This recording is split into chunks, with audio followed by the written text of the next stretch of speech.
Kerala Governor Arif Muhammad Khan is stoking controversy after controversy,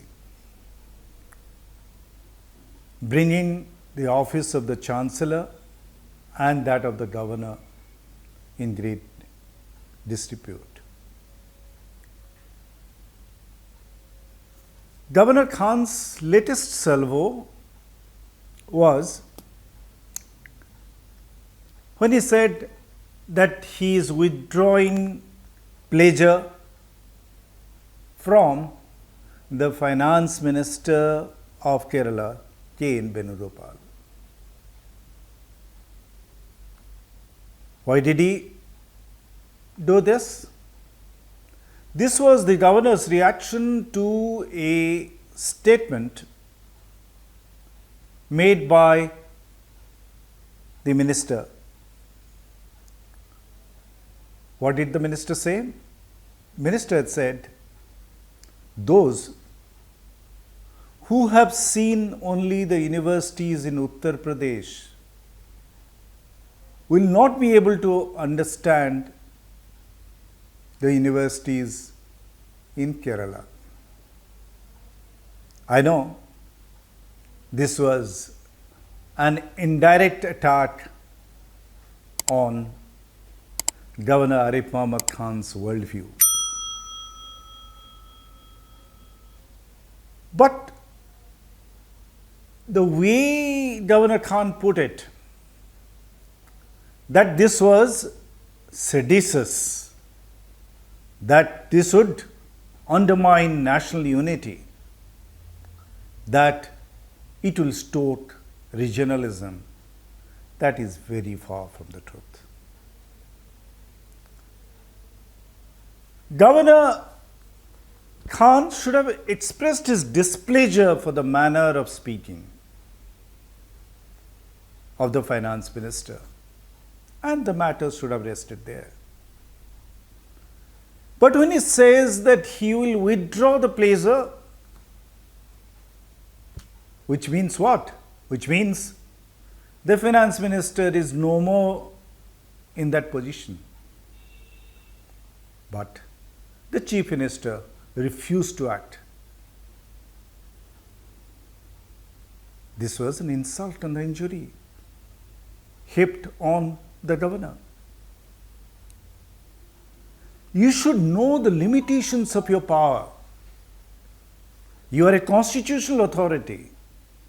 You should know that Constitution says that the chief minister and the ministers enjoy power during your pleasure. That is a figurative statement. The decision whether a minister will remain in office will only be taken by the chief minister. Earlier it used to happen, many governors used to dismiss governments, but that has been put paid after the Bomai verdict by the Supreme Court. No governor can do this. Governor should understand the limitations of their power. That would be the best way they would vindicate themselves. Take the case of West Bengal. Jagdeep Dhankar, who was the governor, now the vice president, also had a running battle with Mamata Banerjee. And Governor Dhankar used to make very strong statements against the government, and the government, Mamata Banerjee and her ministers used to say that this governor is an agent of the ruling BJP. But at least Jagdeep Dhankar knew the limitations of his power. He never said that I withdraw my pleasure from Mamata Banerjee, and did not bring himself to ridicule.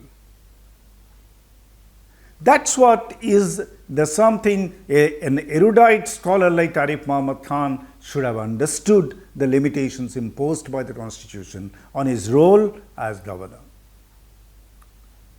Even as his role as a chancellor, he has overreached himself. The manner in which he asked 9 vice chancellors to resign next day by 11:30 a.m.,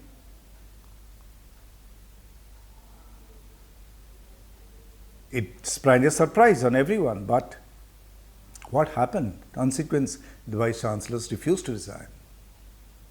The government refused to act. And this was a slap on the face of the governor or the chancellor. Yes, it's true that the left-front government, the CPM government, had appointed many of these vice chancellors in an irregular manner. Lot of procedures established by the University Grants Commission were violated, flagrantly violated. And that's why action need to be taken. In fact, the Supreme Court had just recently taken action against a vice chancellor. But concurrently, if all other 9 vice chancellors would also be brought under the same scrutiny and will have to go, that is something the Supreme Court will decide, not the governor, not the chancellor. But the chancellor thought that he can arrogate that power to himself and exposed himself to ridicule. And that is where lies the question, that governor, the constitutional authorities must exercise their power within the limitations imposed by the Constitution itself. If they overreach themselves, they will only face ugly consequences, as Governor Arif Mohammed Khan faced it.